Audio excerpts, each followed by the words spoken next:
Hi, Castleview families. This is Dr. Templeton, the proud principal of Castleview High School.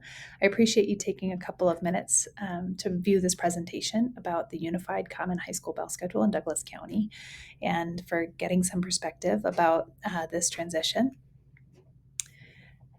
Just to give you some context about how this conversation started, the DCSD school leadership team, which consists of our assistant superintendent and our executive directors of schools for each region, that team has been in conversation with DCSD high school principals since last winter to adopt a unified schedule across all high schools in Douglas County.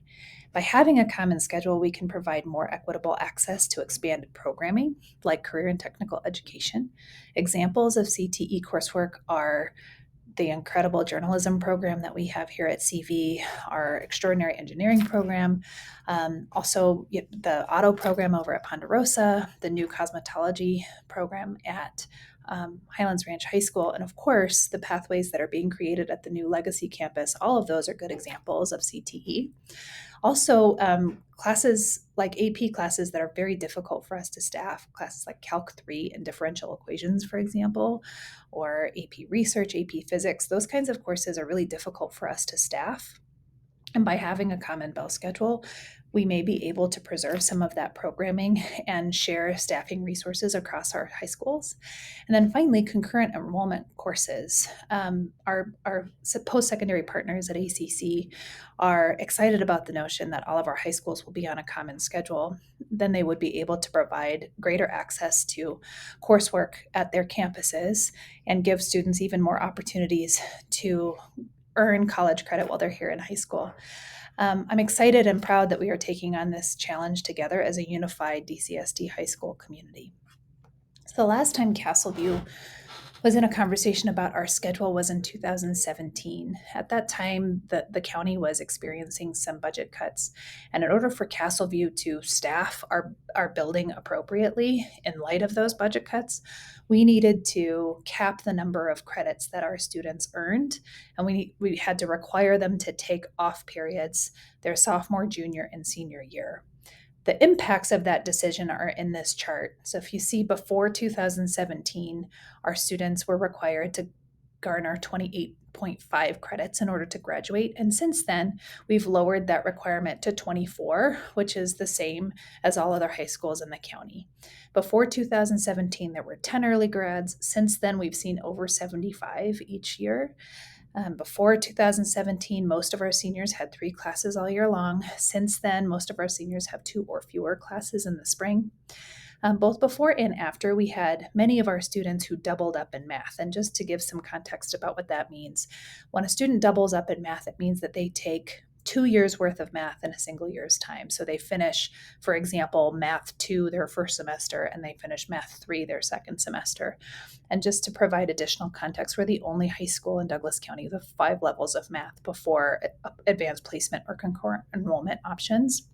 And before 2017, we had 350 students doubling up in world language, and we have 150 students doubled up in world language since we've required students to take those off periods. To provide some additional data, so essentially when we ask students to take off periods, here's what ends up happening. So our students currently, when they are freshmen, they have 8 available periods to them to take classes. In their sophomore year, that drops to 7 because we require them to take 1 off period. Their junior and senior year, while they're upperclassmen, we require them to take 2 off periods a year, creating 6 available periods for them to fill with classes those 2 years. Over the course of their career, they have 27 available classes when they take the required off blocks.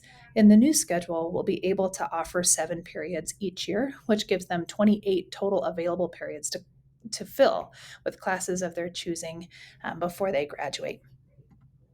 So just to put all of that into context for this school year, we have currently 737 students doubling up in math. We have 104 students doubling up in world language. We have a total of 3,764 off periods in our schedule, and I'll show you what that looks like here in just a second more specifically. And finally, in 21-22, we had 78 early graduates. So, just to break down those off block numbers a little bit more, here are the numbers of students currently taking an off block at Castleview. There are currently 11 freshmen, so 2% of our freshman class, 79% of our sophomores, 86% of our juniors, and all but one of our seniors are currently taking an off block, for a total of 1,380 students out of our 2,000 that are currently taking an off block. The reason that matters is one of the concerns I've heard from families and students about moving away from our 4x4 schedule will limit students' opportunity to take the courses that they want to. I'm sharing this data to show that for the vast majority of our students, the 7-period schedule will not limit their opportunities any more than our current reality. So here's what the CVHS common schedule will look like. Just to give some context and clarity around this schedule, you'll notice that on Monday and Wednesday, students would take periods 1, 2, 3, and 4. And each of those periods would be just over 90 minutes in length. So they would have block courses on Monday and Wednesday, the same periods 1, 2, 3, 4, and then block classes on Tuesday and Thursday, periods 5, 6, and 7, with pride clubs and academic advisement on that second period of that day. So Monday, Tuesday, Wednesday, and Thursday would all continue to be block classes. On Friday, you'll notice that from 7:40 to 8:20, we're preserving that time for something that we call PLC, which stands for Professional Learning Communities. That's an investment of time for our teachers to have conversation and collaboration with each other, to design lessons that support student learning. Students would be welcome to come to school late that day. If they ride the bus and come to us at our typical 7:40 time, that's also fine. We'll make sure that they have safe, warm places to study, talk with friends, etc. if they show up to school earlier. However, students would not be expected to start class until 8:25 on Friday. You'll notice on Fridays there will be 7 shorter periods, 45 minutes each, for students to see all of their teachers. If you have any questions about this schedule, you are more than welcome to email or call me, and I'd be happy to talk through them with you. So I wanted to show, I've heard a lot of families that are concerned that students who struggle academically might struggle with balancing 7 periods when they're used to balancing 4. So one of the ways that we could support students who are struggling or anxious about carrying a 7-period load is that we could schedule them into some academic support classes like resource classes or school success. Those are, teacher-led, teacher-guided courses that support students in getting their homework done, studying for tests, etc. So we really could support a student in minimizing the number of academically heavy core coursework in any given semester and give them as much support as we can built into their day to give them some time and access to teachers that can support them in getting their work done. Here's an example schedule for a student who doubles up in math. Another concern I've heard a lot from our students and families is that they really want to be able to preserve the opportunity to double up in math, to get 2 years of math done in a single year. So what that could potentially look like is that we might double, what we call in scheduling, double block a student in math 4 for a semester in both period 1 and period 5. So that cohort of students would meet every day, Monday through Thursday, and then for 2 different periods on Friday. That would allow our math teachers to get through the entire Math 4 curriculum in the first semester. And that way, in the second semester, that same cohort of students could finish Math 5. So it is possible for us to create this opportunity for students who would still be interested in it if we have enough interest in that. So one of the questions that I hope that you will take some time to answer in our survey is, what are the best parts of our current schedule that we should try to preserve in a new schedule structure? That way it'll give us an opportunity to solve some of those problems and fit some of those priorities into a different schedule structure. And it'll also give our counseling team the tools they need to support students in adjusting their academic plans if they need to. So just to be clear about next steps, I'm recording this on Wednesday morning, September 21st. So today our students got to see a slideshow about the schedule. They were able to have a conversation with their advisement classes and their advisement teachers. They were also given the opportunity to fill out a survey about the schedule, the same survey I'm sharing with you all on Friday. So this presentation is going out on Friday to all of our families.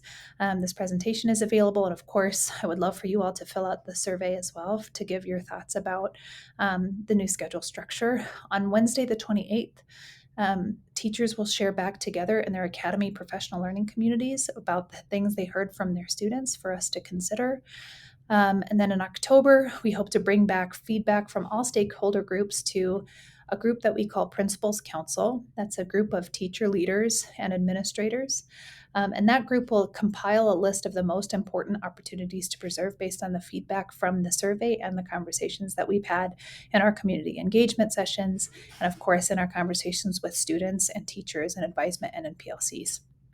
On Friday, October 7th, we hope to publish that list of priorities to staff and community to ensure that the list of priorities we gathered from that data is truly a representation of what our students and our families want us to prioritize.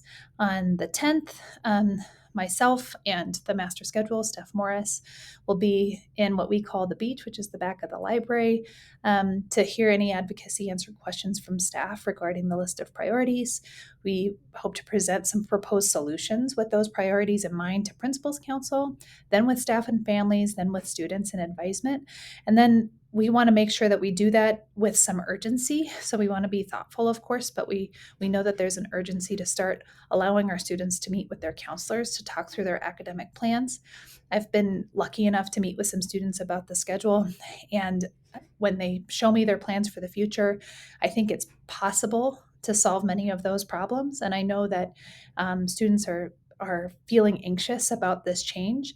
And I think the best way to resolve that and help them work through those next steps is to get them with their counselors to start talking through how this new schedule might meet their needs and give them the opportunity to have the high school experience that they've planned for. I really appreciate you taking the time to watch this presentation, and I'm very hopeful that you will take a peek at the survey and share with me any thoughts and questions or concerns that you have, and of course to share the opportunities that our current schedule creates that you want to make sure that we preserve in any new schedule structure. Again, this is Dr. Templeton. If you have any questions, concerns, if you would like to speak to me more about this or anything else, my door is always open, and I love to partner with you.